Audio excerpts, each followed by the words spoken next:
আসসালামু আলাইকুম এভরিওয়ান। এই যে বাড়িটা আপনারা দেখছেন, এই বাড়িটার এতটুকু কাজ করার জন্য খরচ হয়েছে ১৭,৫০,০০০ টাকা।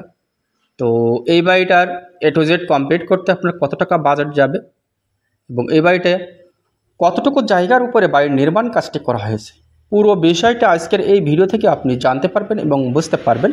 তো আপনি যখন স্বপ্নের একটি একতলা বাড়ি নির্মাণ করতে যাবেন, সেই ক্ষেত্রে আপনার আজকের এই ভিডিও থেকে হয়তো কিছু আইডিয়া ও তথ্য আপনি নিয়ে কাজে লাগাতে পারবেন। তো আসেন আমরা এই বাড়িটি কতটুকু জায়গার উপরে আজকের এই বাড়ির ফ্লোর প্ল্যানটি সাজানো হয়েছে এবং কীভাবে এর ফাউন্ডেশনটি দেওয়া হয়েছে, পুরো বিষয়টা জানবো আজকের এই ভিডিও থেকে।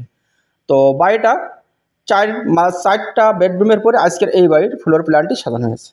বাড়িটার দৈর্ঘ্যের দিকে জায়গা লেগেছে ৪২ ফিট, প্রস্থের দিকে জায়গা লেগেছে ৩৬ ফিট। তো খুবই অল্প জায়গার ভিতরে অসাধারণ মানের ডুপ্লেক্স বাড়ির একটি ডিজাইন আপনারা দেখতে চলেছেন। এই বাড়িটার এতটুকু কাজ করার জন্য খরচ হয়েছে ১৬,৫০,০০০ টাকা। তো এটি যদি আপনি A to Z কমপ্লিট করতে চান, সেক্ষেত্রে আপনার বাজেট আসবে ২৮ থেকে ২৯ লক্ষ টাকার মতো।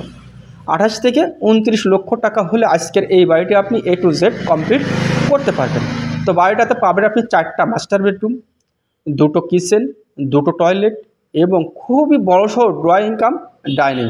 তো আমরা ভেতরে প্রবেশ করে দেখব যে কীভাবে আজকের এই বাড়ির ফ্লোর প্ল্যানটি সাজানো হয়েছে। তো এটা হচ্ছে বাড়ির মেন গেট এবং মেন গেটের সামনে খুব সুন্দর একটি পোস্ট করা হয়েছে। পোস্টের উপরে খুব সুন্দর একটি ছাদ দেওয়া হয়েছে। দেওয়ার পরে আমরা প্রথমে পাবো হচ্ছে সিঁড়ির রুম।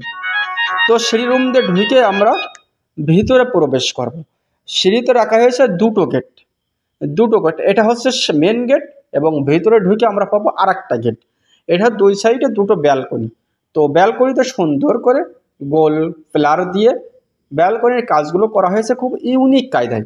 তো যে সকল ভাইরা ইউনিক ডিজাইন দিয়ে বাড়ি করতে চাচ্ছেন, সে সকল ভাইরা হয়তো একটু ফলো করতে পারেন যে আজকের এই ভিডিও থেকে আপনি কিছু আইডিয়া ও তথ্য কাজে লাগাতে পারবেন। তো এটা হচ্ছে সিঁড়ির রুম। সিঁড়ি রুম দিয়ে আমরা ঢুকবো ভিতরে। প্রথমেই ঢুকে আমরা পাবো সিঁড়ি। এটা হচ্ছে ডুপ্লেক্স সিঁড়ি, 3 লেয়ারে সেইটি করা হয়েছে। তো আপনি চাইলে 4 লেয়ারও করতে পারেন এবং এটাও করা হয়েছে 3 লেয়ারে।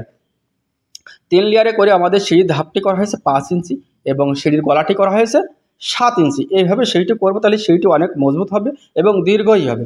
তা নাহলে অনেক ভাইরা আছে এই সিঁড়িটি করে গলা করে 4 থেকে 5 ইঞ্চি এবং সিঁড়ি ধাপ করে 6-7 ইঞ্চি। তো এইভাবে করাটা ঠিক না। এটা হচ্ছে ড্রয়িং ডাইনিং।